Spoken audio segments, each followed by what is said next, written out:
Hey, before the video starts, I just want to say this is gonna be my first PC that I've ever owned. I did build it myself. I do talk a lot in this video, not a lot, but like a bit. I will be posting two videos, one with talking, one without talking, so you guys can choose which one you guys would like to watch. But yeah, whichever one you watch, just give it a like, comment if you want to, subscribe. It would really help me. I'd really appreciate it. And share me with anyone who you think would like my content. From this PC, I'm hoping to gain more knowledge and just overall like a sense of streaming, video editing, and all that. I will be streaming more. I do have a little bit of problems right now with streaming, so I'm trying to resolve those just so I can get out that content for you guys. I know I've been lacking with the videos, but not to worry, I will be back on it. And there is new video games coming out, like the Star Wars game. I'm so hyped for. I'm still trying to decide if I want to stream that or upload videos on it. But anyways, let's just jump right into the video, and I hope you guys enjoy.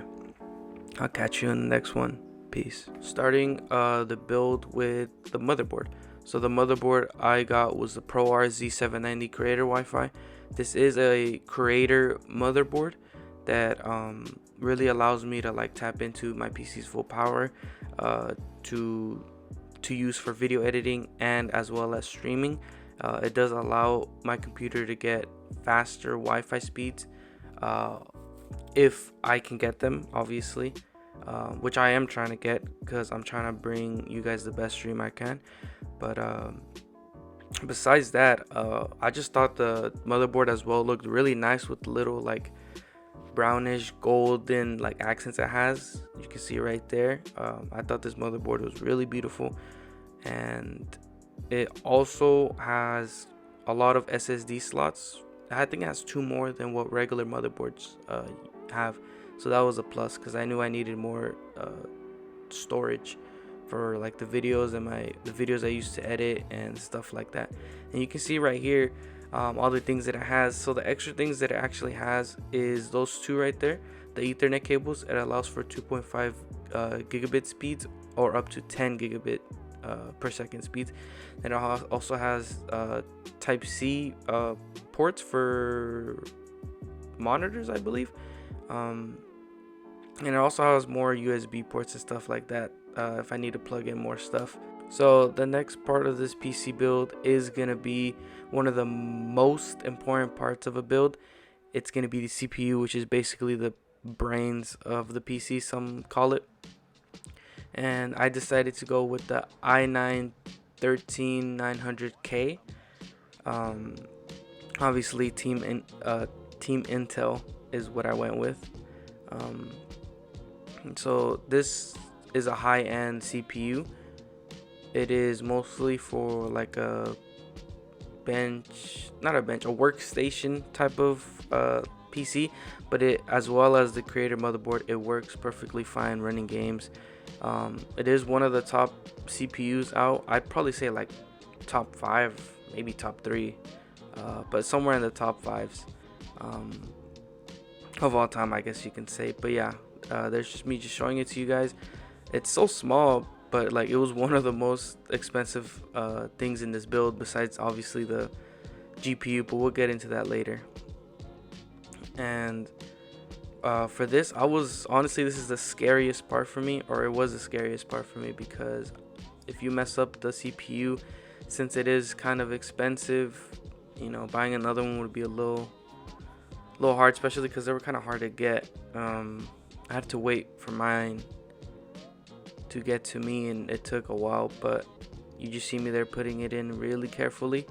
And I didn't show all the parts, but I opened it and closed this hatch like at least 5 times, thinking I put it in wrong, and I just checked every pin, because if you don't know, for the Intel series or the Intel CPUs, the chips are actually on the motherboard, not the actual CPU itself.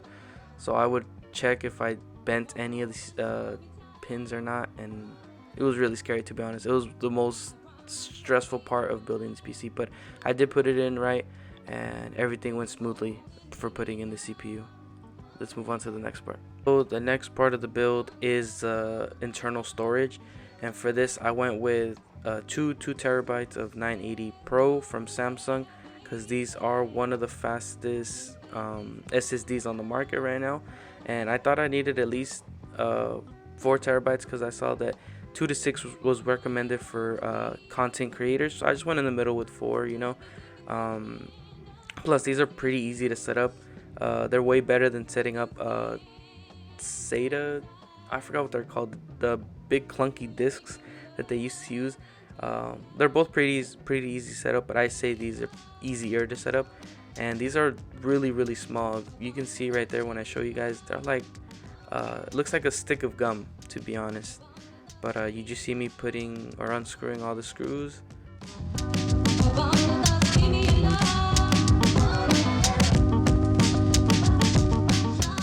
This motherboard came with like these little hooks that you just hook on, so you don't actually need to screw anything down like other motherboards, which I thought was really cool, to be honest.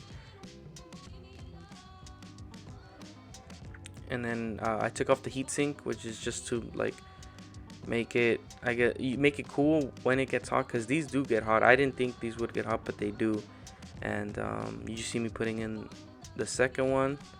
And the next part is the RAM. I went with the Vengeance RGB DDR5 RAM. I don't know the speeds. It says it on there, but I can't really see them. But I went with 4 sticks of 32 gigabytes, so each stick had 16 gigabytes. I should have just went with 2 sticks of 64, so I could run the XMP profile to make these faster, but I don't know, I just thought it would look cleaner with all 4 slots being used. So yeah, I went with 4 sticks to equal 64 gigabytes in total. This motherboard does support like 128 gigabytes of RAM, I believe, but I didn't want to go that much.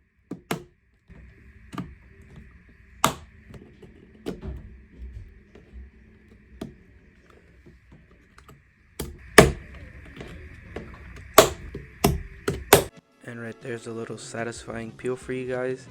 I thought it was satisfying, to be honest. And there's another one on the left side. I didn't capture this, I don't know why, but you can kind of see it. I try to zoom in here just to show you guys. But I think the most satisfying peel was the PC case itself. But speaking of the PC case, here it is. It's the H9 Elite from NZXT. The Elite does give you 3 RGB dual fans, so there's RGB on both sides, and it also comes with a stock fan with no RGB, which I do end up switching later on because I wanted everything to be RGB in the case, because I was really going for power and aesthetic in this build. But before that, I just want to show you guys the radiator right here with all the fans. I did already screw them down and plug them in with the in and out cables. I just have to install it, but you guys will see that I honestly found installing the radiator tricky, because I didn't know how I wanted it to be installed, because it looked weird in some positions, and I don't know, I'm kind of picky, especially if I'm building something myself. I like something to look a certain way. And next, I think this is just me putting in the motherboard. I do put a bracket on the back of the motherboard just so I can secure the CPU cooler once everything is done. I did do that last because I thought that was one of the things you should do last, because if not, you're just gonna have everything in your way. So you just see me screwing in the screws right there.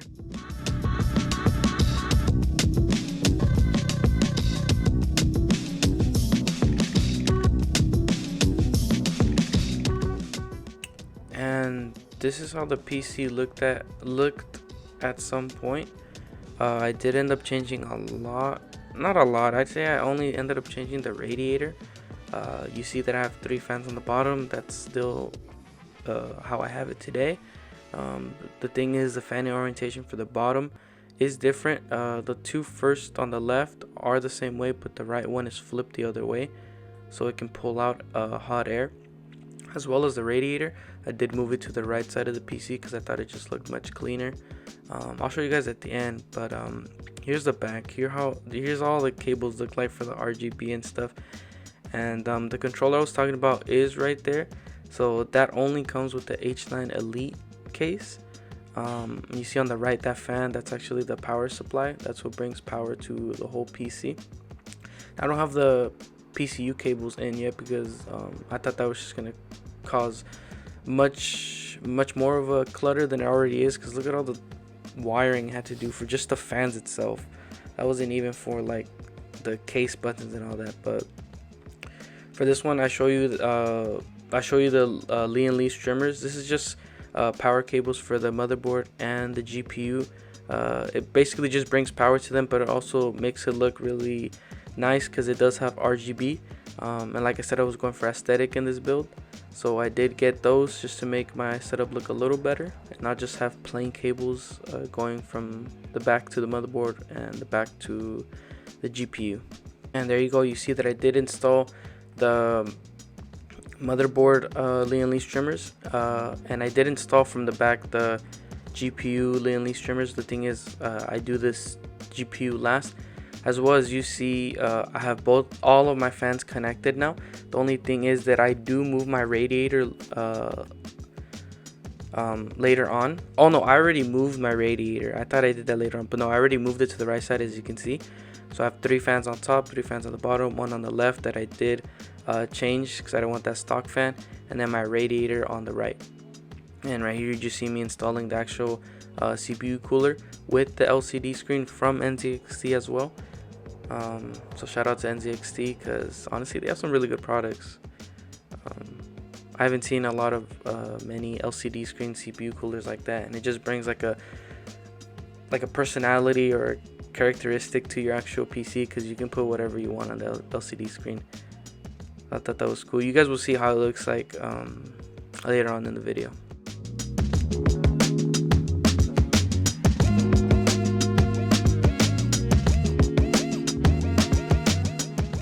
And right here, I'm just taking out the little side brackets so I can put in my GPU. The GPU that I got was the XFX Speedster Merc 310, I think it's called. It's a 7900 XT GPU. If I'm not wrong, I think the rating is somewhere near 4080. So, but it's cheaper than a 4080 too. But I honestly kind of wished I got a 4080 or 4090, just spent the extra like $300. But who knows? Maybe in the future I'll upgrade to whatever they have. Maybe the 50 series if they ever come up with it. But there it is. I did finish it, put it all together. I put all the cables. I skipped the PCU cables, but that doesn't matter. I don't think you guys want to see it. Let's just look at it when it first started up. And boom, there it is, all purple. I don't have it like that currently. I have it a different color scheme, but that's how it looks like. I still sometimes can't believe that I built that. I do have 1 monitor up there. Now I have 2 because I did have 2 before, but I just didn't have enough room on my setup. But now that I have monitor arms, both of them fit. So you see the PC right there. Obviously I installed Windows already. It was a long process. I already got all the fans working, synced together, and a lot of things in my setup are RGB. Like you see the mat right there. I know the keyboard's RGB. I don't know why it's not turning on though. The mouse is RGB as well. And the mouse is the RX 5 from SteelSeries, I believe. And the mat is from SteelSeries as well. The keyboard actually came from my friend. Shout out Evan. He actually built it for me. And it looks amazing. I remember getting the keyboard before I got my PC, I believe. And oh my god, I fell in love with it. Especially the sound it makes. But here's my setup. You see right there, the keyboard does light up. You can change the RGB, but I just keep it red because I think it looks nice like that. Then you guys will get a close-up. And yeah, that's all for the build. The next clips are just going to be B-roll of how it looks and how you can customize it. So I hope you guys enjoyed this build video, and let me know what you think in the comments. and just enjoy the next clips. I'll see you on the next one. Peace. Activate disintegrators.